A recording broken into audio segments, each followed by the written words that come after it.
नमस्कार दर्शक बंधु आईपीएल 2026 मैच 59 रे देखा मिली एक हाई वोल्टेज मुकाबला Chennai super kings playoff आशा को बड़ झटका देछि लखनऊ सुपर जायंट्स। एक रोमांचकर मैच रे लखनऊ चेन्नई सुपर किंग को 7 विकेट रे परास्त करिछि।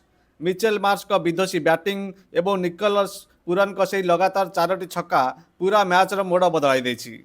जदि आपण चेन्नई सुपर किंग्स किंबा लखनऊ सुपर जायंट्र फैन तेबे वीडियो को शेष पर्यंत निश्चय देखंतु एवं चैनल को सब्सक्राइब करने को जमारू भूलु ना।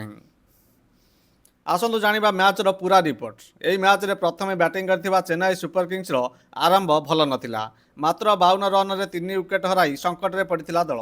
लखनऊ पक्षरु आकाश सिंह चेन्नई रो टॉप ऑर्डर को ध्वंस करी मात्र 26 रन दे 3टी गुरुत्वपूर्ण विकेट अख्तियार करथिले। किंतु एहा पर मैदान को आसतिले कार्तिक मात्र जे कि 42 बॉल रे 71 रन रे एक दमदार पारी खेलते जो 6टी छक्का एवं 5टी गगनचुंबी छक्का सामिल थिला। शेष आड़ को शिवम दुबे विस्फोटक बैटिंग बल रे चेन्नई सुपर किंग्स 20 ओभर रे 5 विकेट हराई 187 रन रे एक सम्मानजनक स्कोर छिड़ा करथिला। 188 रन टार्गेट को पिछा करने को ओह्लैथिबा लखनऊ दल पर मिचेल मार्श एक बात्या सदृश प्रमाणित होते। चेन्नईर कौन भी बोलर को से सुजोग दे नथिले। मार्श मात्र 38 बॉल रु 90 रन एक अविश्वसनीय पारी खेलते।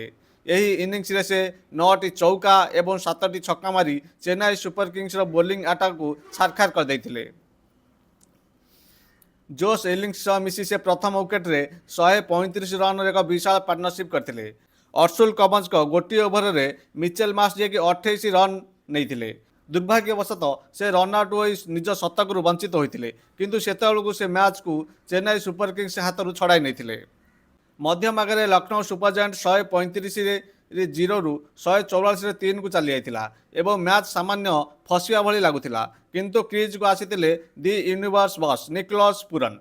17तम ओभर रे पुरन चेन्नईर अर्शुल कमज को लगातार 4टी बॉल रे 4टी विशाल छक्का मारी मैच शेष कर देथिले। पुरन 17 बॉल रे 32 रन करी अपराजित रहितिले एवं लखनऊ सुपर जायंट 16.4 ओभर रे ही मैच जीति नैतिला।